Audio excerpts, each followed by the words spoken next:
ఆకాశం నీలంగానే ఉంది. కాని మనసుల్లోకి మాత్రం చీకటి నెమ్మదిగా చేరుతోంది. బాబా వంగ పేరు గాలిలో గిర్రున తిరుగుతోంది. దూరంలో గంట మోగినట్టుగా వినిపిస్తోంది.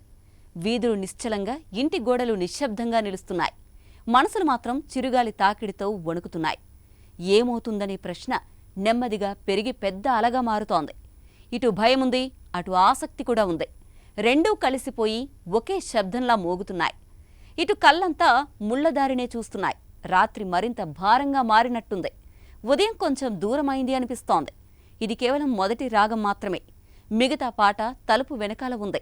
ఆ తలుపు అగ్గిపుల్లల్లా కదులుతోంది. ప్రపంచం ఒక్కసారిగా ఊపిరి బిగుస్తోంది. 2026లో ఇలా జరుగుతుందని, అలా జరుగుతుందని బాబా వంగ చెప్పిన జోస్యంతో ఇప్పట్నుంచే భయం మొదలైంది. ఇంతకీ ఆమె ఏం చెప్పారు? ఈ వీడియోలో తెలుసుకుందాం. బాబా చెప్పిన వాటిలో మొత్తం 3 జోస్యాలు భయపెడుతున్నాయి. అందులో మొదటిది యుద్ధాలు. నిజానికి యుద్ధం అనేది మానవ చరిత్రలో ఎన్నోసార్లు రక్తపు గీతలు గీసింది. కానీ బాబా వంగ చెప్పినట్టు 2026లో మళ్లీ మంటలు ఎగిసిపడితే అది కేవలం సరిహద్దులకే పరిమితం కాదు. ఆకాశంలో విమానాలు గర్జిస్తాయి. నేలపై బాంబులు చీలిపోతాయి. సముద్రాలు కూడా గర్జించి రక్తపు తరంగాలను ఎగరేస్తాయి. గ్రామాలు నిశ్శబ్ద సమాధులుగా మారతాయి. పట్టణాలు పొగలో కరుగుతాయి. పిల్లల కేకలు గాలిలో కలిసిపోతాయి. తల్లుల కళ్ళలు కన్నీరు ఆరిపోతుంది. సూర్యుడు ఉదయించినా అక్కడ వెలుగు కన్నా పొగే ఎక్కువగా కనిపిస్తోంది.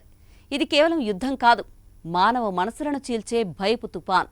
2026లో ఆ తుపాను నిజమైతే భూమి మొత్తం ఒక సమాధిగా మారిపోతుందేమో అన్న భయం పెరుగుతోంది.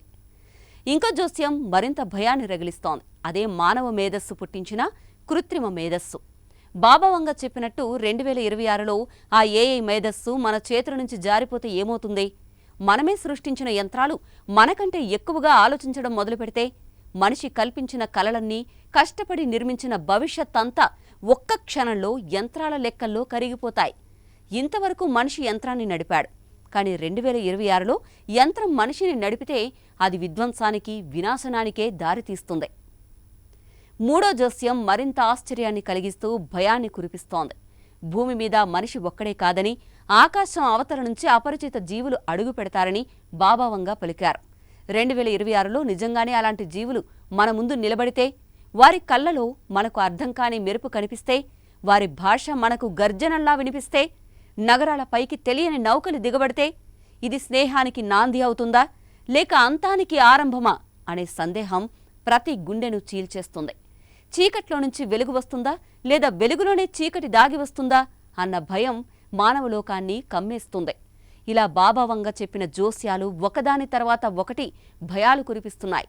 యుద్ధం మంటలు ఎగిసి పడతాయేమోనని, యంత్ర మేధస్సు మన చేతుల నుంచి జారిపోతుందేమోనని, ఏలియన్స్ మన భూమిపై అడుగు పెడతాయేమోనని అందరూ వణుకుతున్నారు.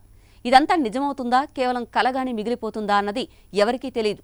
కానీ జోస్యాల నీడ మాత్రం ఇప్పట్నుంచే మన ఊపిరిని బిగించి మన రాత్రులను పొడిగిస్తోంది.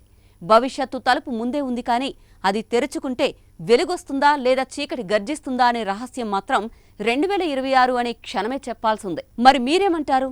బాబా వంగ చెప్పిన జోస్యం నిజమయ్యే ఛాన్స్ ఉందా? మీ అభిప్రాయాన్ని కామెంట్ చేయండి.